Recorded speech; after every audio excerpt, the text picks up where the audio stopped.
matanggap namin ang mga pagpapalang inilaan mo para sa amin. Dalangin namin, Panginoong Hesus, na maghari ka sa aming mga buhay, pamilya, sa aming mga pag-iisip at pag-uugali, sa aming komunidad, pamunuan, simbahan at sa aming bayan.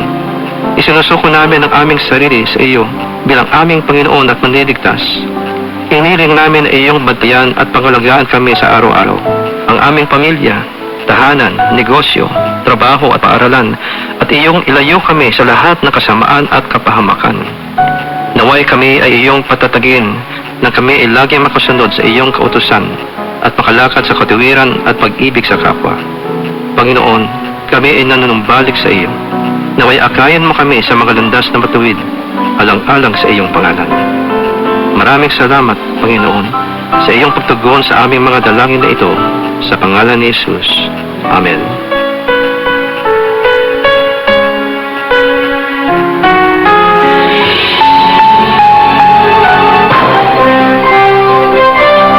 Ito ang DXDR 981 sa Dipolog, numero 1. Tatak RMN.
Matod pa ni San Pablo ang usas sa mga haligi sa altong pagtuong Kristohanon.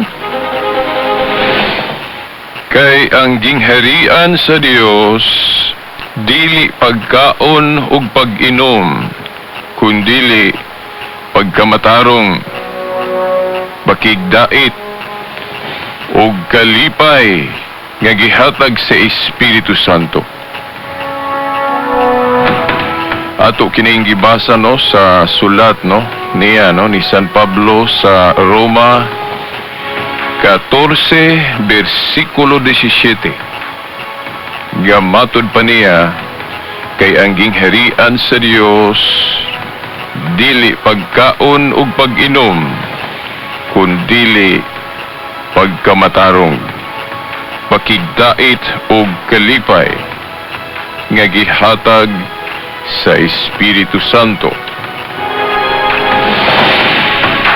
Okay, mga tinahod nga tigbaminaw, niya sa bagatong tulumanon nga giuluhan ang kahayag sa pagtuong Katoliko. Uban gihapon ining ubos ninyong alagad sa maong tulumanon, Silbert Dondoyano Sr. alias Veritas. O gusab ang atong mga kauban din sa technical side, si kasamang Danny Luod, o gusab si kasamang Tax Ilumba. O sa gawas, ang ato gihapong mga higala, magkauban nato. Si kasamang John Ilumbaring, si Rinaldo Cuenca. O atong pasiuna gihapong patimbaya sa atong station manager, ang amahan nato dinhi sa istasyon, si kasamang Edgar Dagumo, uban na sa iyang mga kaubang radyoman. Sa gihapon ako moingon, maayong adlaw sa Ginoo. Maayong adlaw sa Ginoo kanatong tanan. Ang atong pizza karon, pizza 14 sa bulan sa Hulyo, tuig 2019.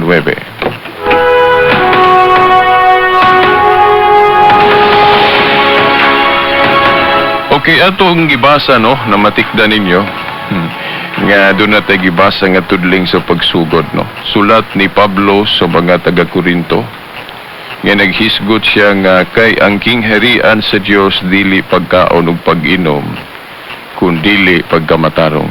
Nganong giuna nato ni pagkutlo, no, sa atong padayon karon nga tema mahitungod sa kapistahan.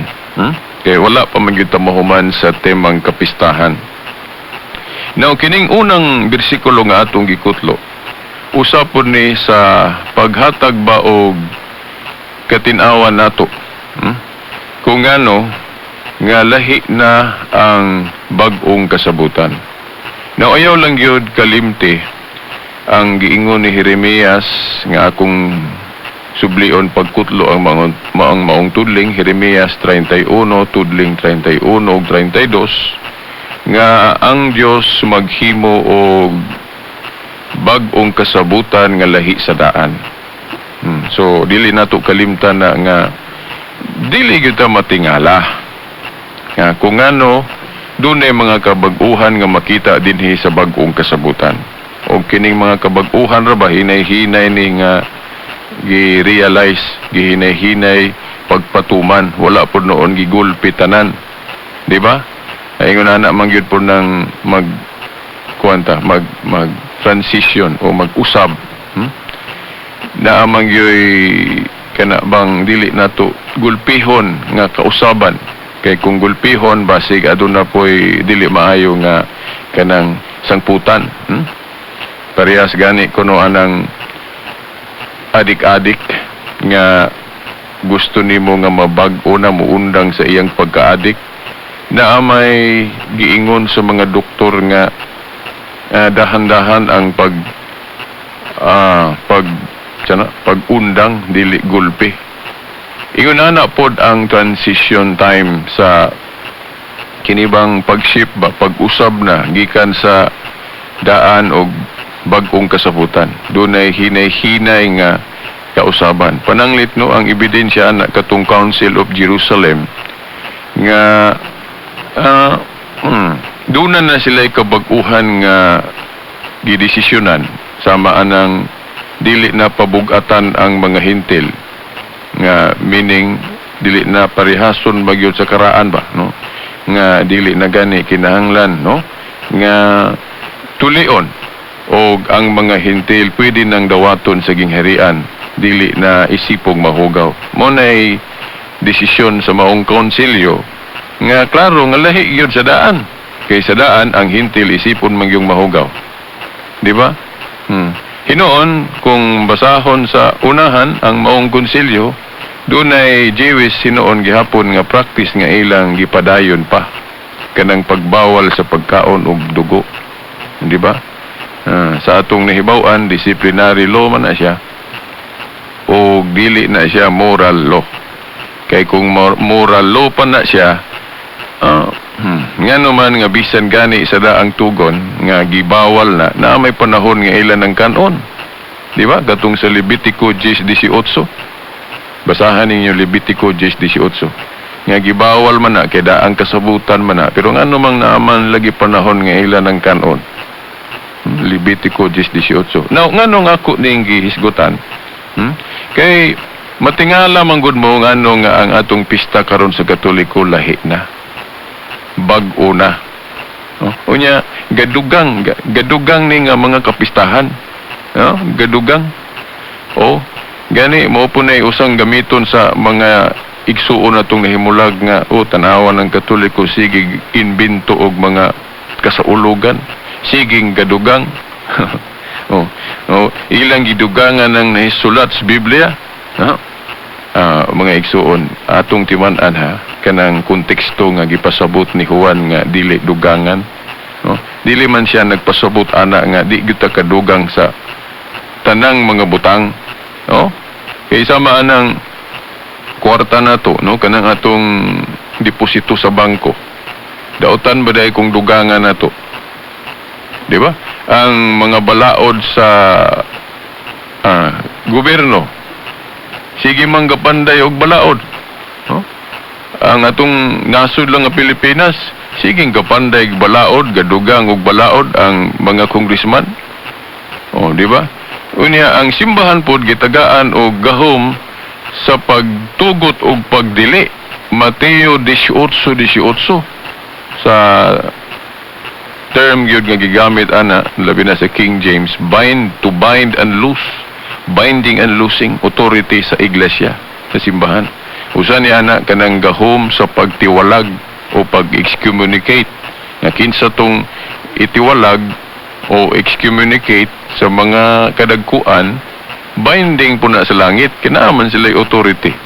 O kana pong pagpamasaylo og sala nga iya ra man unta na sa Dios, pero iya po nang gihatag sa iyang simbahan na kanang gahom sa pagpamasaylo og sala. Oh, na sa Juan 20:19 ug 23. Di ba? So mao na nga ang mga kadagkuan sa simbahan nang gitawag na tug magisterium. By the way, unsa gali ng magisterium? Ang magisterium gikan na sa pulong magister sa Latin. Gikan sa pulong magister sa Latin. Ngayon sa ibot pasabot ana, teacher o maestro. Ang teacher. Mo na pasabot anang magister, teacher.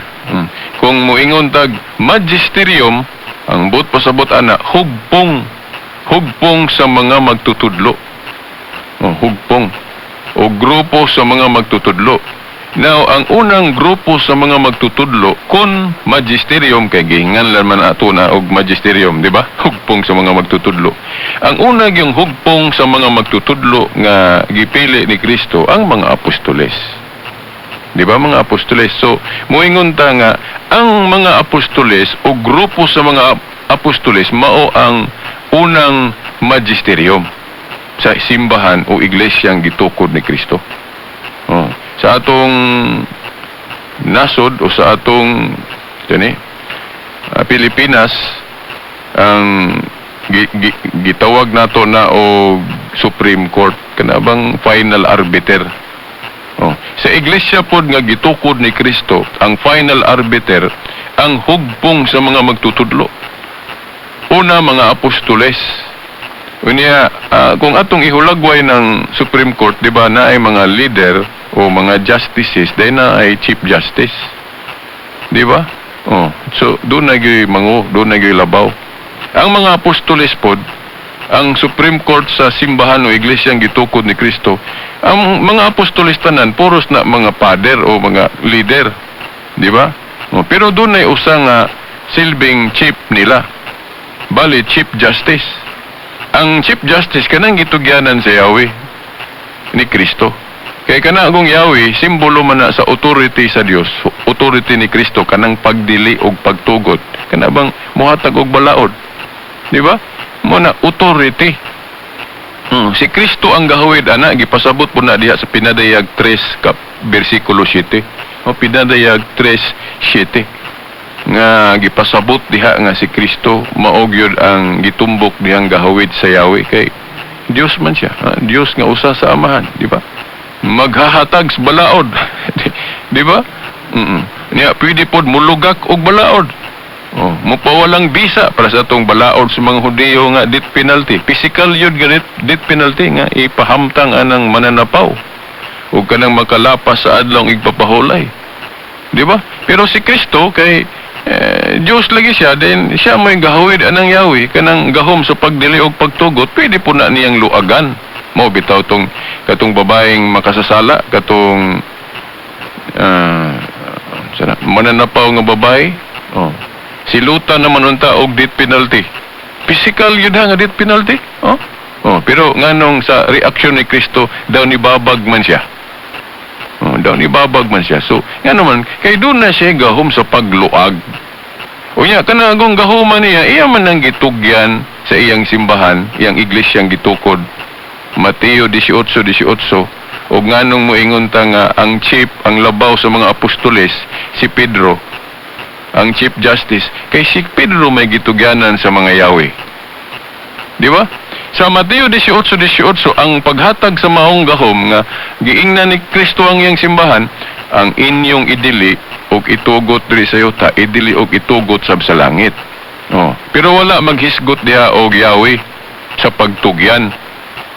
gihisgutan ang Yahweh, diin gitugyan ni Kristo ang Yahweh, gihisgutan niya na, iyan ang gisingle out si Pedro ana, katong sa Mateo 16:19, katong pag-ingon niya ba, Pedro, sa ibabaw niining bato tukuron ko ang akong iglesia, o gingharian, no? O simbahan. Bisan gani ang gangaan sa impierno dili makabuntog niini. Ihatag ko kanimo ang mga yawi sa gingharian sa langit. Iman niya, plural pa yun. Mga yawi sa gingharian sa langit. Sa tupadaghan ng gahom. Gahom sa pagpasaylog sala, gahom paghimog balaod, gahom sa paglugak og balaod. Wa mo ka bantayan na. Kanang mga yawi nganong plural na.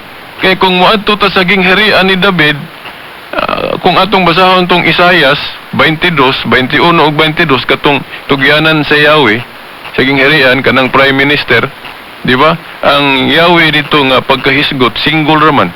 O di ba katong ang Yahweh gitugyan ni Shebna katong unang prime minister. Dayon wicked man siya, dautan man siya nga pagka-leader, dayon gihukasan siya sa iyang gahom niya, gibalhin, gitugyanan ni Eliakim. Di ba? Basahan ng Yahweh diha nga gisimbolo sa iyang authority, di ba? Singular Yahweh ra, usara ka Yahweh, di ba? Yahweh, key. Pero sa New Covenant Kingdom pating daghana si Yahweh. Di ba? Ihatag ko kanimo Pedro ang mga Yahweh sa gingharian sa langit. Now, kanang gahom sa pagdili og pagtugot timan niya Mateo 18:18 gitugyan na ni Kristo, gitugyan na sa Diyos sa mga apostoles. Pero ang gitugyanan sa Yahweh, sa paghatag ni anang gahoma, si Pedro gisingle out yun. Bisag naa diha ang ubang mga apostoles, gisingle out na yun nga si Pedro na yun tugyanan ng Yahweh. Di ba? Kay diha bitaw sa Supreme Court, dili man tanang justices ang gihimong Chief Justice, na usara man yun. Inanapod sa mga apostoles kay usara mahimuong labaw ana nga mo represent ni Kristo, labi nagula na siya, labi nagkatungtuan na siya sa langit, di ba? Sa Juan 21:15-17 katong paakyat na mukayab na gyud si Kristo sa langit, dito naman gyud gisugo niya si Pedro nga, o Pedro, iyang gipasabot kay musaka naman ko sa langit, no ikaw na ani, ikaw na manguo diri sa akong iglesia. Kaya ang iglesia lagi, doon na ganyan makita nga mangulo. No, of course, si Kristo nagpabiling pangulo sa iglesia, pero di naman siya makita, kay kayab naman siya sa langit. Unya, ang iglesia, di man yun mawadaan og makita. Ha? Di man niya, makita nga mangulo. O nang kinahanglan yun, nga i-appoint niya si Pedro. Nga inigwala na siya, si Pedro na ang mudumala, mangulo. So, kung kana lang yun unta atong sundon nga, kana bang protocol, sa pagpasakop og iglesia, dili gyud ta mudaghan kining atong relihiyon. Ngano man kay sundon ra man nato ng opisina kanang katungdanana. Uy, si Pedro man dili gibinlan ni Kristo sa iglesia. Juan 21:15-17 nga siya may mudumala. Sa ato pa kanang posisyon ni Pedro mao ni atong sundon ug mabakante na og 15 makapuli ana diha ta makighiusa. Kung sundon lang na nga protocol mga igsuon, I don't think so nga mabahin-bahin ta. Di ba? Pero wa man ta ato na sunda. Maghimo man tag laing opisina. Maghimo man tang laing katungdanan. Atong himoong labaw ani nga mutuotan niya Felix Manalo. Ato po sa barista si Ellen White kay murag propeta. Ato po ta sa Mormons si Joseph Smith. Mo'y mo-restore kinawala ang lunsang pagtulunan. Ato pukas Davao, ato tang Kibuloy.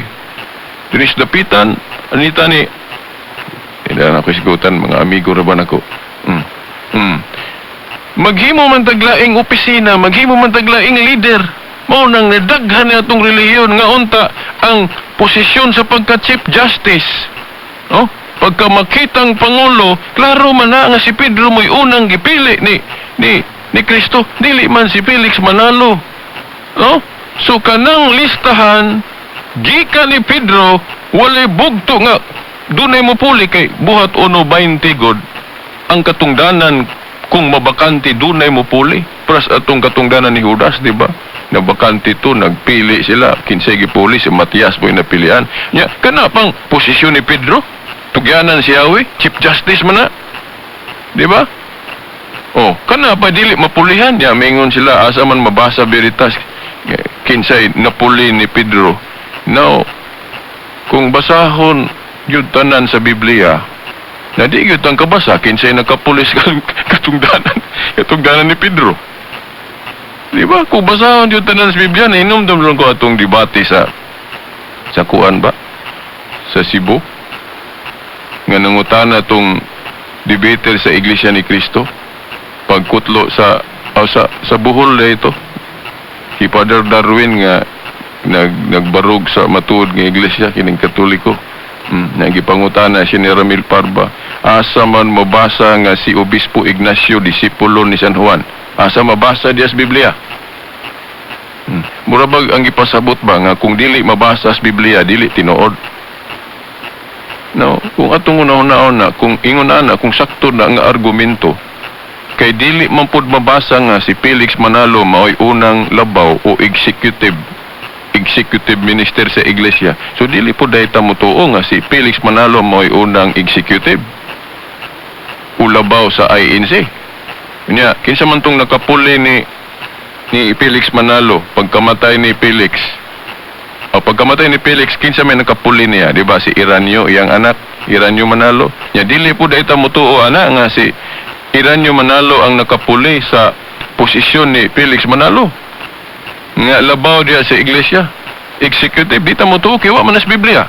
Then, pagkamatay ni Iranyo, ila man pong gipuluhan og anak po ni Iranyo, si Eduardo Manalo, kanang present executive minister, no?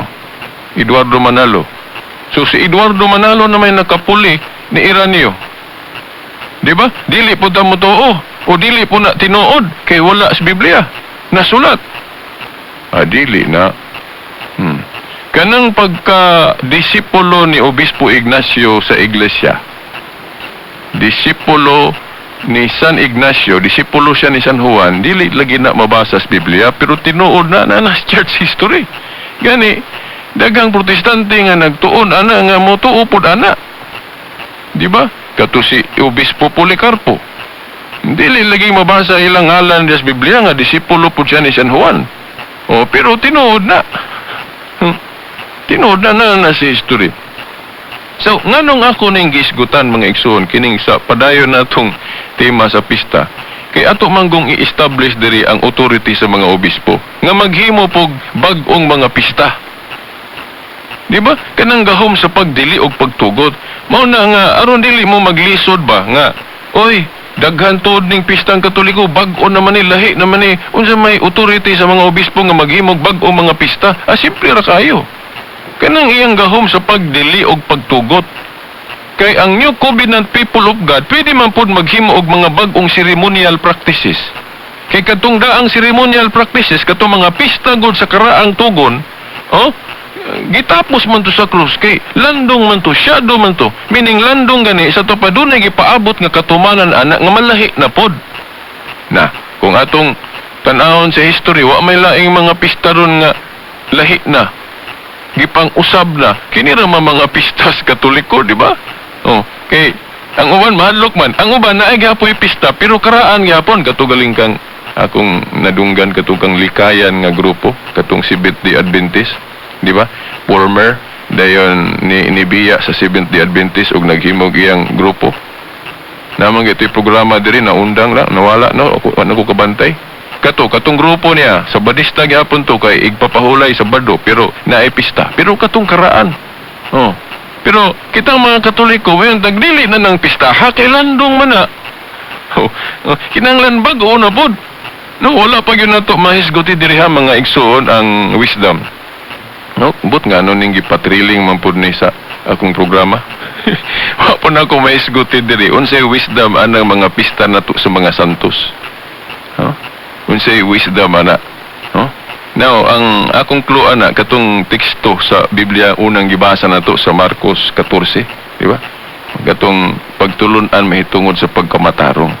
Kanang pagtulun-an gud mahitungod sa pagkamatarong nga gisgutan ni Kristo, iyang universal teaching niya sa Marcos 7 diha na mabasa nato. Kana kayo ang kinabuhi sa mga santos ana. Wala na hisgutin ng pagkaon, niliw na, kanang mga balaura landong na. Kanang kanang pagtulunan sa pagkamatarong, focus ta ana, sentro ta ana sa atong cleanliness, sa atong kinahiladman sa tao. Dili ta mo focus ana mga external.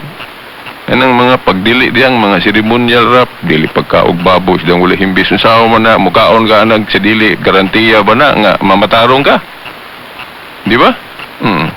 So, wala naman tayo igong panahon. Now, at ang ilang ninyo, no, sa padayon pa, sa umabot ng Domingo, o ayaw kalimot sab sa atong sangka sa katurungan, no? Kung murag unyang hapon, murag dunay debate, murag wala siguro ta, no? Okay, murag ngayon naka-schedule. Pero at ang ipog ko diha, kay mo-appeal ko diha, no, kung dunay dialogue, matag alauna sa hapon sa Domingo. O sa alas 8 sa gabi ipod, no? Domingo gihapon, mo-appeal gihapon ta sa grupo sa Catholic Faith Defenders diin, kauban po da, no? So, wala tayo igong panahon.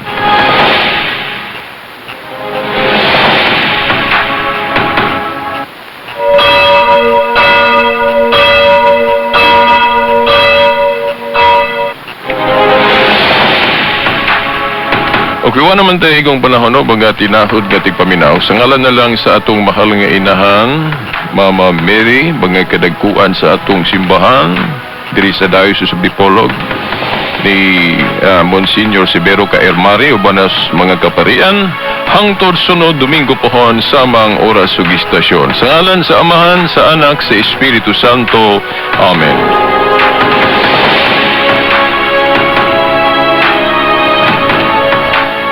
TXDR, Tatak RMN. Say goodbye to several problems. Come on, try the Seven Joy. Zero Sebo Joy. Come on, try the Seven Joy. Zero Sebo Joy. Matangtang ni ini grabing sebo. Come on, try the Seven Joy. Zero Sebo Joy. Come on, try the Seven Joy. Zero Sebo Joy. Try the Seven Joy. Zero Sebo Joy. Come on, try the Seven Joy. Come on, try the Seven Joy. Zero Sebo Joy based on technical test and quantitative test with 300 Metro Manila consumers. Best ever versus previous formulations for lemon and calamansi.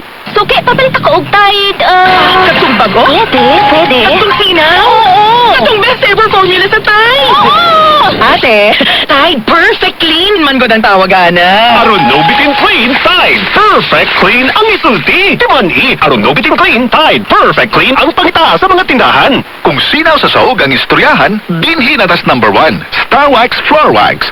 Sinaw to the max.